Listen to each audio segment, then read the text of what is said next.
வணக்கங்க. இப்போ நம்ம ஒரு ஃபர்னிச்சர் எக்ஸ்போ தான் பார்க்க போகிறோம். வாங்க பார்க்கலாம். ஃபர்னிச்சர் அப்படின்னு சொன்னால் வீட்டுக்கு ஒரு அழகே ஃபர்னிச்சர்ஸ் தான். நம்ம ஃபர்னிச்சர் வாங்குறது பெருசு இல்லை, பட் நம்ம வீட்டுக்கு எது செட் ஆகும் அப்படின்னு பார்த்துட்டு ஃபர்னிச்சர் வாங்குறது தான் சரியான ஒரு முறை. ஏன்னா இப்போ எல்லார் வீடும் பார்த்திங்கன்னா ரொம்ப சின்னதாகிடுச்சு. ஃபஸ்ட்டெல்லாம் பெருசு பெருசாக இருக்கும் வீடு எல்லாமே.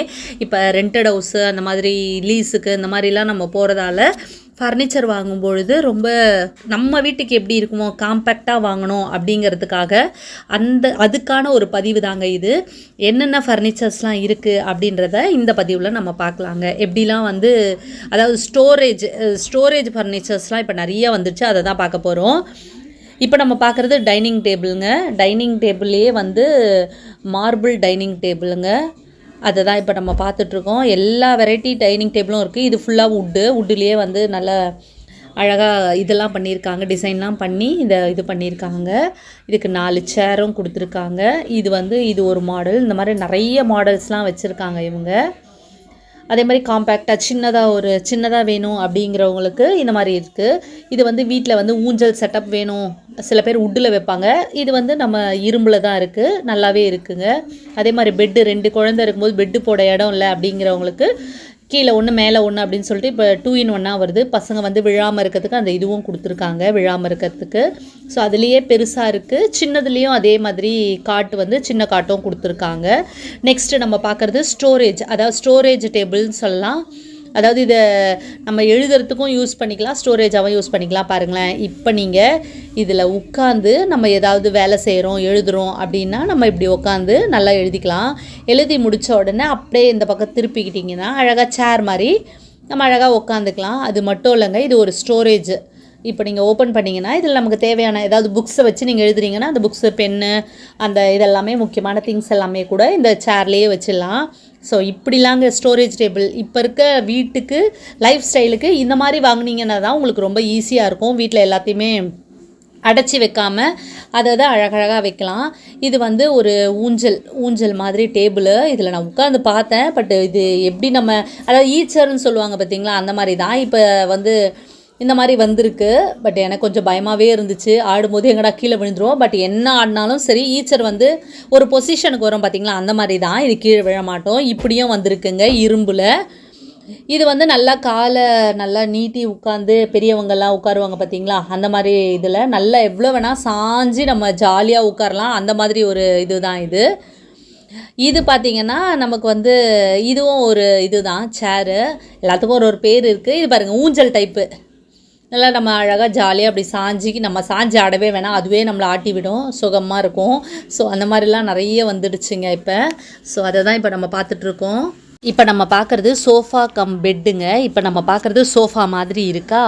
இதுக்கப்புறம் இந்த பிலோவை இப்படி எடுத்துட்டு இந்த சைடு வச்சிட்டோன்னா இப்போ பாருங்கள் பெட்டு, திவான்களாம் எப்படி சாஞ்சு உட்காருவாங்க பார்த்தீங்களா, திவான் மாதிரி காலை நீட்டி நம்ம இப்படி உட்காந்துக்கலாம். இந்த பிலோவை இந்த பக்கம் வச்சுட்டு, அப்படி இல்லாட்டி 2 பேர் நம்ம படுக்கவும் செய்யலாம். அதனால் இது சோஃபா கம் பெட்டு நம்ம நல்லாயிருக்கும். மற்றபடி இப்போ வேண்டான்னா அப்படியே நம்ம மடித்து ஃபோல்ட் பண்ணி வச்சுக்கலாம். ஸோ உங்களுக்கு இடம் சேவ் பண்ணுறதுக்கான ஃபர்னிச்சர்ஸை தான் இப்போ நம்ம எல்லாருமே பார்த்துட்ருக்கோம். இப்போ என்ன பண்ணணுன்னா அதை அப்படியே நம்ம மடக்கி கீழே இருக்க இது அப்படியே காலில் தள்ளி விட்டுட்டோன்னா அந்த பிலோவை எடுத்துட்டோன்னா அவ்வளோதான். இப்போ சோஃபா ஆகிடுச்சு, இடம் உங்களுக்கு சேவ் ஆகிடுச்சு. அதுக்கப்புறம் அதுவும் இதே மாதிரி தாங்க, இதுவும் சோஃபா கம் பெட்டு தான். ஒவ்வொன்றும் ஒவ்வொரு மாடலில் இருக்குது. இது எவ்வளோ ஃபோல்டு பண்ண முடியுமோ அவ்வளோ ஃபோல்டு பண்ணி வச்சுக்கலாம். பாருங்கள், இந்த மாதிரி ஃபோல்டு பண்ணியே வச்சுக்கலாம், பெட்டாகவும் படுத்துக்கலாம். இப்போ பாருங்கள், சோஃபா மாதிரி இருக்கா, அப்படியே நம்ம வேண்டான்னா அப்படியே இதை பெட் ஆக்கிக்கலாம், அழகாக உட்காந்துக்கலாம். இப்போ நம்ம லைட்டாக படுக்கணும் அப்படின்னு நினச்சோன்னா அப்படியே ஒரு ஸ்டெப்பு, 2 ஸ்டெப்பு, 3 ஸ்டெப்பு அப்படி அது மாதிரி நம்ம ஃபோல்ட் பண்ணிக்கலாம். இது பெட்டுங்க. Bed folding bed. இது வீலோடு இருக்குது, அதனால் எல்லா இடத்துலையும் வச்சு நம்ம நகர்த்திக்கலாம். எங்கே வேணால் நம்ம இந்த இடத்துக்கு எடுத்துகிட்டு போகணும், அங்கே போகணும், ரூமுக்கு போகணும், ஹாலுக்கு போகணுன்னு எடுத்துக்கலாம். இது ஒரு டைனிங் டேபிளுங்க, ஃபோல்டிங் டைனிங் டேபிள். இதுவும் ஃபோல்டிங் டைனிங் டேபிள். இது பாருங்கள் எவ்வளோ சேவ் பண்ணலாம் இந்த டைனிங் டேபிளை. பார்க்குறதுக்கு இவ்வளோ பெருசாக இருக்கா, இதுவே சின்ன சைஸ் தான். இதையும் நம்ம மடிக்கலாம் அழகாக. பாருங்கள், இதை மடித்தாச்சா, அதுக்கப்புறம் இந்த சைடும் நம்ம இப்படி ஃபோல்ட் பண்ணிக்கலாம். மொத்தத்தில் பார்த்தீங்கன்னா டைனிங் டேபிள் இந்த சைஸ் தாங்க, அவ்வளோதான். இதான் டைனிங் டேபிள் சைஸே. அழகாக சேவ் பண்ணி ஏதாவது ஒரு மூலையில் கூட வச்சிடலாம். இது என்னன்னு பார்த்தீங்கன்னா ஆஃபீஸ் டேபிள். பாருங்கள் எப்படி சின்னதாகிடுச்சு. இப்போ இதை வந்து ஆஃபீஸ் டேபிளாக நம்ம பார்க்கலாம். இப்போ நம்ம அதை அப்படியே இழுத்தோன்னு வச்சுக்கோங்களேன், நல்லா பெருசாக வந்துடுச்சு. இப்போ நம்ம ஒரு ஆஃபீஸ் டேபிளாக இதை நம்ம யூஸ் பண்ணிக்கலாம். பக்கத்தில் கபோர்டும் இருக்குது. இந்த சைடில் பார்த்தீங்கன்னா கபோர்டு ஏதாவது வைக்கணுன்னாலும் வச்சுக்கலாம். பாருங்கள் புக்ஸ் எல்லாமே இந்த இடத்துல வச்சுக்கிட்டு இப்போ நீங்கள் முடிச்சிட்ட பிறகு அப்படியே உள்ளே ஃபோல்ட் பண்ணி முடிச்சிக்கலாம். அவ்வளோதான், முடிஞ்சிடுச்சு. பாருங்கள் எவ்வளோ சேவ் பாருங்கள். இதுவும் சோஃபா கம் பெட்டு தான். இப்போ இதை நம்ம இழுத்துக்கலாம். பாருங்கள் எவ்வளோ ஸ்டோரேஜ் பாருங்கள். பெட்டு, தலகாணி, பெட்ஷீட்டு எல்லாமே ஸ்டோரேஜ் இதில் வச்சுக்கலாம். ஏதாவது உங்கள் வீட்டில் பணம் நிறைய இருந்தால் கூட வச்சுக்கலாங்க. ஏன்னா அந்த பணக்காரங்கள்லாம் பணத்தை வந்து பெட்டுக்கு அடியில் வைப்பாங்கன்னு சொன்னது தான் ஞாபகத்துக்கு வருது. வேணும்னா நீங்கள் அப்படி கூட வச்சுக்கலாம். ஸோ அந்த மாதிரி ஸ்டோரேஜு பெட்டுங்க இது. அப்புறம் நம்ம அப்படியே படுத்துக்கலாம். இங்கே அழகாக பிலோ வச்சுட்டு சோஃபா யூஸ் பண்ணிக்கலாம், இல்லாட்டி பெட்டாகவும் யூஸ் பண்ணிக்கலாம். சூப்பராக இருக்குது பாருங்கள். இதுவும் ஒரு பெட்டு அதாங்க. எல்லாமே இதை அழகாக பெட் ஆக்கிடலாம். இப்போ நம்ம இந்த பிலோவை எடுத்துடுறோமா, எடுத்துகிட்டு இப்போ பாருங்களேன். ஆக்சுவலாக இதை நான் வந்து ஒரு சோஃபா, சாதாரண சோஃபா மாதிரி இருந்தது. இதில் ஸ்டோரேஜு எப்பவும் போல் ஸ்டோரேஜ், எல்லாத்துக்குமே ஸ்டோரேஜ் இருக்குங்க. அப்படியே நீங்கள் மேலே பார்த்தீங்கன்னா இந்த ரேக்கை அப்படியே இப்படி இழுத்தீங்கன்னா அவ்வளோதான்.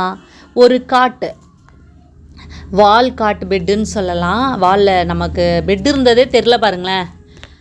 இப்போ நம்ம வந்து இதை பெட்டாக யூஸ் பண்ணிக்கலாம். எவ்வளோ சூப்பராக பார்த்தீங்கன்னா சூப்பராக இருக்குது. நம்ம வீட்டில் பெட் இருக்கிறதே தெரியாதுங்க, அந்த மாதிரி தான் இருக்குது. இது வேண்டான்னா இப்போ உங்களுக்கு நைட்டில் மட்டும் தான் வேணும், மற்ற டைமில் இந்த பெட்டு இந்த இடத்துல இருக்கக்கூடாது அப்படின்னு நீங்கள் நினச்சிங்கன்னா அப்படியே ஃபோல்ட் பண்ணிக்கலாம். ஃபோல்ட் பண்ணி அப்படியே இதை பாருங்கள், அப்படியே இதை பண்ணிங்கன்னா பெட்டு இருந்த இடமே தெரியாது. இது ஒரு செல்ஃபு மாதிரி ஆகிடுச்சு பாருங்கள். அவ்வளோதான், முடிஞ்சிடுச்சா? உங்களுக்கு ஒன்றுமே தெரியல, பெட்டு இருந்த இடமே தெரியல பாருங்கள். எந்தளவுக்கு அட்வான்ஸாக இருக்குது பாருங்களேன். அதாவது எக்கச்சக்கமாக நிறைய டிஃப்ரெண்ட்டாக வந்துடுச்சுங்க. இப்போ நம்ம இதை சோஃபா மாதிரி நம்ம இதில் வச்சுக்கலாம். இதெல்லாம் வச்சுட்டு சூப்பராக அரேஞ்ச் பண்ணிக்கலாம். நெக்ஸ்ட்டு இது என்னது பார்த்தீங்கன்னா பாருங்கள், இது ஒரு ஆஃபீஸ் டேபிள் மாதிரியும் யூஸ் பண்ணிக்கலாம், உட்காந்து யூஸ் பண்ணிக்கலாம். அந்த மாதிரி டேபிள் நிறைய இருக்குங்க, வெரைட்டியாக வச்சுருக்காங்க. அப்படியே இது பண்ணிக்கலாம். இது வந்து டிவி ஸ்டாண்டு மாதிரி, டிவி வச்சுக்கிற மாதிரி. இது வந்து ஃபோல்டிங் டேபிளுங்க. பாருங்கள் எந்த அளவு ஃபோல்டு பண்ணிக்கலாம். டைனிங் டேபிளில் நம்ம எவ்வளோ ஃபோல்டு பண்ண முடியுமோ அந்தளவுக்கு ஃபோல்டு பண்ணிக்கலாம். அதாவது டேபிளை மட்டும் ஃபோல்ட் பண்ண முடியாது, அந்த சேரையும் நம்ம ஃபோல்டு பண்ணிக்கலாம். அதுதான் நான் இதை பார்த்துருக்கேன், பட் சேரை ஃபோல்டு பண்ணி பார்த்ததில்ல. பாருங்களேன் அதுவும் எந்த அளவுக்கு ஃபோல்டு பண்ணலாங்கன்ட்டு.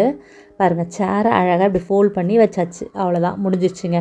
அப்படியே உள்ளே கொண்டு போய் வச்சிடலாம். இதை நம்ம வீட்டில் டைனிங் டேபிளில் இருந்த சுவடே தெரியாத அளவுக்கு அந்த மாதிரி நிறைய ஃபோல்டிங் டேபிள், சேர், இந்த மாதிரி நிறைய ஐட்டம்ஸ் வந்துடுச்சுங்க. இதெல்லாம் நீங்கள் தெரிஞ்சுக்கணும் அப்படிங்கிறதுக்காக தான் இந்த பதிவை நான் போடுறேன். அது மட்டும் இல்லாமல் நானும் தெரிஞ்சுக்கணும் அப்படிங்கிறதுக்காக தான்.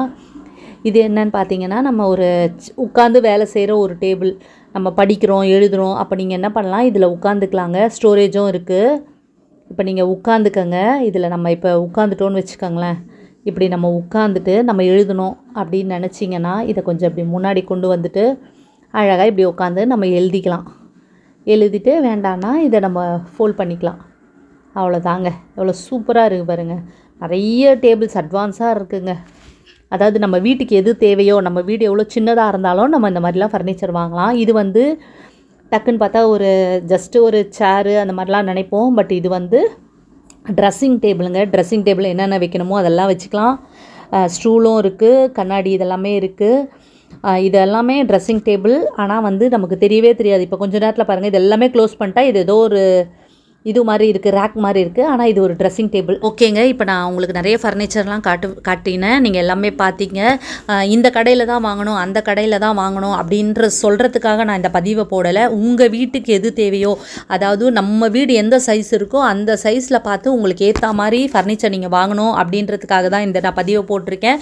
ஒரு கடைக்கு 4 கடை ஏறி கூட நீங்கள் நல்ல ஃபர்னிச்சராக வாங்கி உங்கள் வீட்டுக்கு யூஸ் பண்ணிக்கோங்க. ஓகேங்க, இந்த பதிவு உங்களுக்கு பிடிச்சிருக்கோம் நம்புகிறேன். இன்னொரு பதிவில் நான் உங்களை மீட் பண்ணுறேன். பாய்.